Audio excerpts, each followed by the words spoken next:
Olá pessoal, tudo bem com vocês? Olha eu aqui mais uma vez, professor Júnior com a matéria de ciências, né? E na aula de hoje vamos continuar lá a nossa revisão que iniciamos na semana passada, né? Na semana passada nós falamos sobre, no caso lá, a ação dos micro-organismos, né, no nosso dia a dia. Lá foi a parte 1 que eu falei sobre a parte assim, de que eles não trazem coisas boas. Alguns micro-organismos eles trazem, por exemplo, como doenças, algumas complicações para o nosso corpo, né? Aí eu tinha prometido a vocês que na aula de hoje eu ia te mostrar um outro lado desses micro-organismos. Porque geralmente quando você fala deles, você já pensa em coisas ruins como doenças.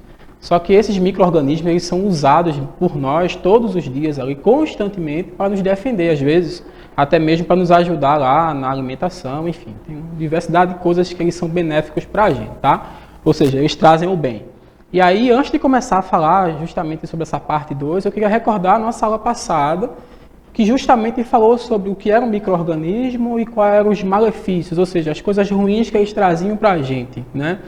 Nesses micro-organismos, a gente chegou a ver que existiam vários tipos, só que nós focamos 4, né? Que seriam as bactérias, os vírus, os protozoários e os fungos. Na aula passada, nós chegamos a falar sobre a ação de alguns deles, como, por exemplo, os vírus. Esses vírus, eles, quando são assim chamados, né, patógenos, aqueles que causam doença, eles podem ser bem complicados. E aí nós chegamos a ver 2 tipos de doenças que poderiam ser causadas por vírus. Nós falamos sobre a catapora e falamos sobre a gripe. No caso, citamos aqui quais seriam seus principais sintomas. Uma vez que as duas são causadas por vírus, que não é o mesmo vírus, lógico, são vírus diferentes, elas possuem algumas coisas semelhantes, algumas características na doença que são semelhantes. E aí eu fiz até uma questão falando sobre isso, né? Como você pode ver aqui, ó, eu tinha dito a você que tem alguma coisa em comum, né, entre a gripe e a catapora. E aí a gente chegou à conclusão que, por exemplo, a dor de cabeça, como você pode ver aí na imagem, a questão da febre, que também está aí presente nos dois, né? Mas existe sempre alguma coisa que vai diferenciar uma doença da outra, que é algum sintoma, né? Enfim, nós falamos que esses sintomas, por exemplo, espirro, coriza, que é a secreção saindo pelo nariz, seria característica da gripe, né? E não da catapora. E aí a gente consegue diferenciar as duas justamente por essa pequena diferença aí, tá? E aí chegamos a ver que esses vírus, se eles não forem, né, cuidados, podem levar você a situações piores. Mas na aula de hoje eu tinha prometido que a gente não ia falar sobre as coisas ruins, e sim sobre as coisas boas, né? E aí eu te convido mais uma vez para a gente revisar esses mesmos micro-organismos, porém com as coisas boas que eles podem trazer para a gente. E aí, antes de falar sobre essa parte aí da digestão, eu queria chamar a atenção para uma coisinha, né? Os micro-organismos estão presentes em todos os lugares, inclusive na tua pele. Então, sem eles, a sua pele estaria desprotegida, porque existem bactérias aqui no teu corpo que te protegem de outras bactérias mesmo. Então, sem elas, você não poderia estar bem de saúde, podemos dizer assim. E aí essas bactérias não estão só presentes na nossa pele, ela está presente no nosso corpo todo. Em todos os locais que você imaginar vai ter um micro-organismo. E aí na digestão não é diferente, né? O nosso sistema digestório, ele precisa também da ajuda de algumas bactérias, de alguns micro-organismos, para se tornar eficiente, para poder continuar funcionando. E aí você já ouviu falar em algumas bactérias que você mesmo utiliza para poder auxiliar o teu sistema. Como, por exemplo, os lactobacilos, aqueles vivos, né, que você pode tomar, que vai auxiliar na digestão, né? E por que eles auxiliam? Essas bactérias elas conseguem fazer com que o alimento seja processado mais rápido. Alguns alimentos vão ser processados especialmente por elas, né? Então você teria aí a ajuda de um micro-organismo na sua digestão.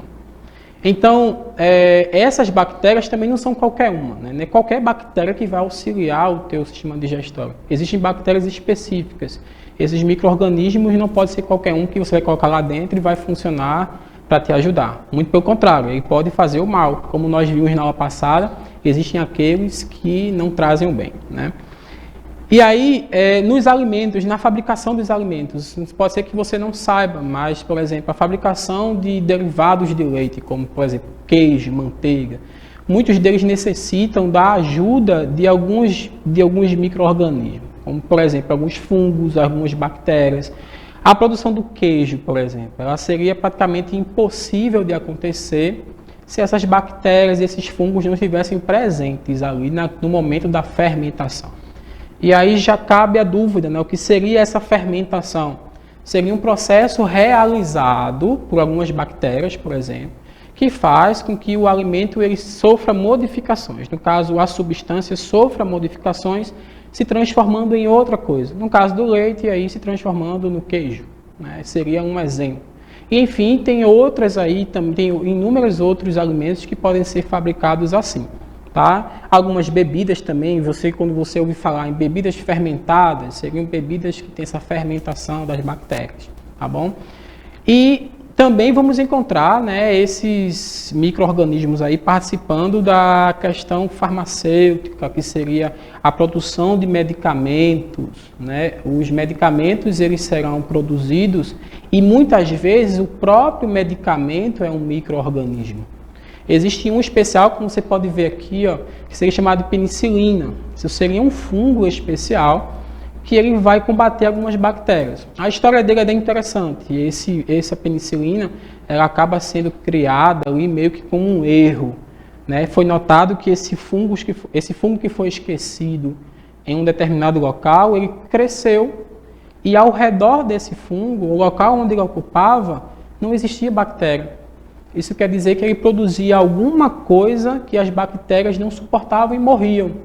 Logo, ele começou a ser utilizado, por exemplo, como antibiótico, que são medicamentos que atuam diretamente nessas bactérias aí. Então, por exemplo, você está com uma ferida no corpo e aí essa ferida infeccionou com bactéria e aí se você tomar esse medicamento, ele vai agir diretamente naquele local ali, impedindo que as bactérias continuem vivas ou que venham viver ali, logo você vai ficar sarado.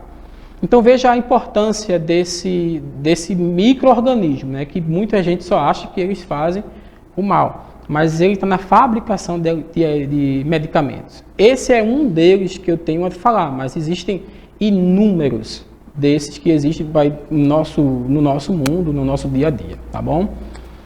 E também existe também aí uma questão muito importante. Na agricultura, por exemplo, os micro-organismos são presentes demais. Existem umas bactérias que nós precisamos dar muita atenção a elas. Por quê? Essas bactérias, elas proporcionam, ou seja, elas fazem com que o solo seja melhor para alguns tipos de agricultura.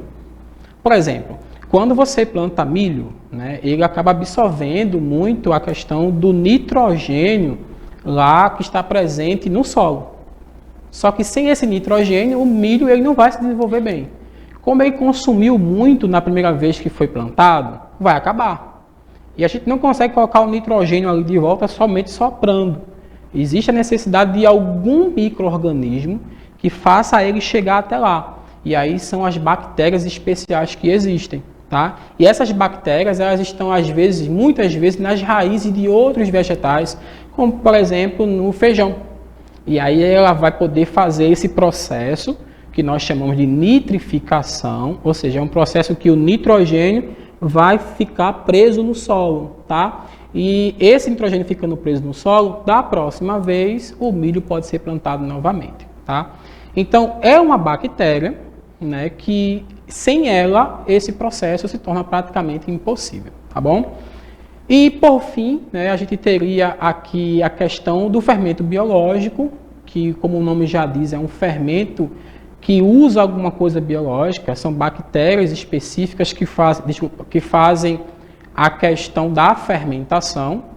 Na produção de pão, por exemplo, né, você teria aí a participação deles. Existem dois tipos de fermentos, o biológico e também existe o fermento químico. O químico é uma substância química, o biológico seriam substâncias vivas, que fazem um processo de fermentação, que auxiliam no processo de, por exemplo, inchar a massa, tá bom?